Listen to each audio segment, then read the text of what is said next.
Before we jump in, what I'd like to do is I'd like for you guys to turn just for a moment and look at your audience and just see everybody who's helped you get to where you are today. Friends, family, co-workers, all kinds of people who have helped get you to this point today, but who are also going to be there to help uphold your marriage and to hold it accountable from this day forward. It's a pretty amazing thing. 26 years and some days ago, I had my first day of preschool at Acorn Academy. I was the new girl in class and I was getting a lot of attention. Being the introvert I am, I decided to escape all the chaos and check out this little reading tent that was set up in the middle of our classroom. Inside that tent, I met my best friend, Savannah. Little did we know that us meeting in that little tent would lead to nearly 3 decades of friendship.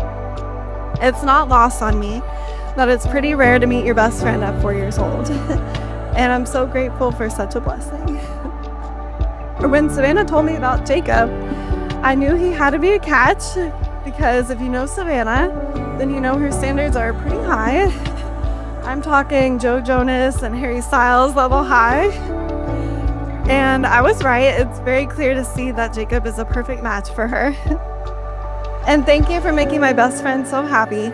It was an honor to watch you two get married today. I wish you both all the love and happiness. Cheers.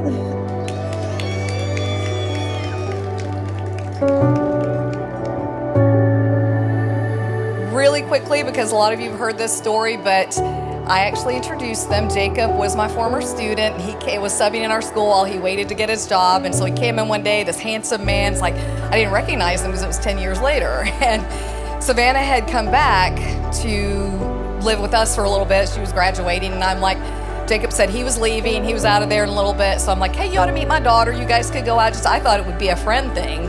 And so they met, and the rest is history. So I actually picked my own son-in-law, and I think I did a really good job.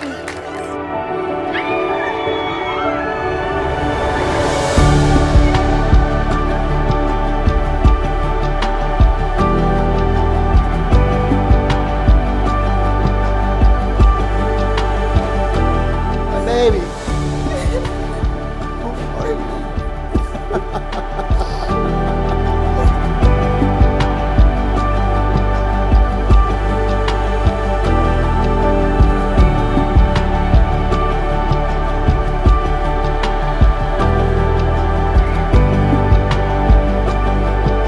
Life is all about sharing, and this is something I learned about as I sat and thought about, this wedding.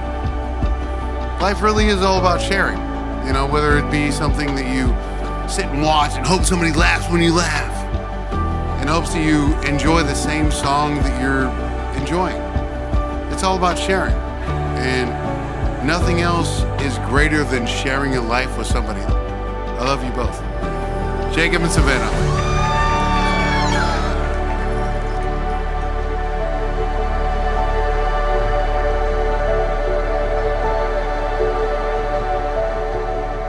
Dearly beloved, at the invitation of Savannah and Jacob, we have gathered together in the sight of God to join this man and this woman in the covenant relationship of marriage. Today is just one step on a journey of many steps in which these two and their lives will take together.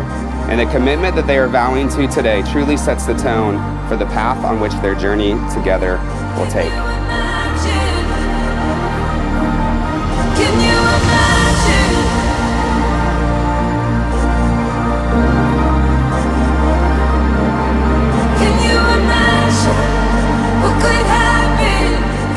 When we think about marriage, when we think about these two before us today, the word commitment comes to mind. When we think about commitment today in marriage, you know that these two are committed.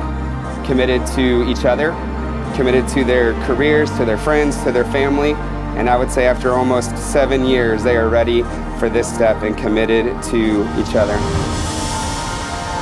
Ladies and gentlemen, since this afternoon, Jacob and Savannah have both exchanged vows and intent with each other. Since they both have exchanged rings, then by the power vested in me, by the state of Florida, but also, most importantly, by God, I now pronounce you husband and wife. Jacob, you may kiss your bride.